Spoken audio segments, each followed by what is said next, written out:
তোমার এটা কি উপরে দোতলার কি তবে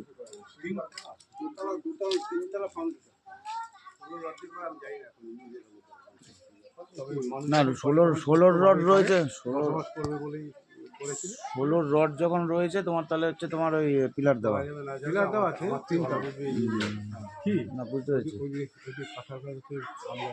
সামনে দিয়ে সিঁড়ি করতে পারবে, বারান্দা করতে পারবে, আর যদি কোনো ছোট গাড়ি থাকে গাড়ি যা পারা যায় যতটুকু পারা যায়। মহিলারা মাইন্ড সেট আপ যদি করে ফেলে না, কতগুলো জিনিস আছে। মহিলারা যদি মাইন্ড সেট আপ করে ছেলে আছে, ছেলে কাজ করবে। আচ্ছা, মহিলারা যদি মাইন্ড সেট আপ করে ফেলে সেটা চেঞ্জ করা কঠিন, তাই না?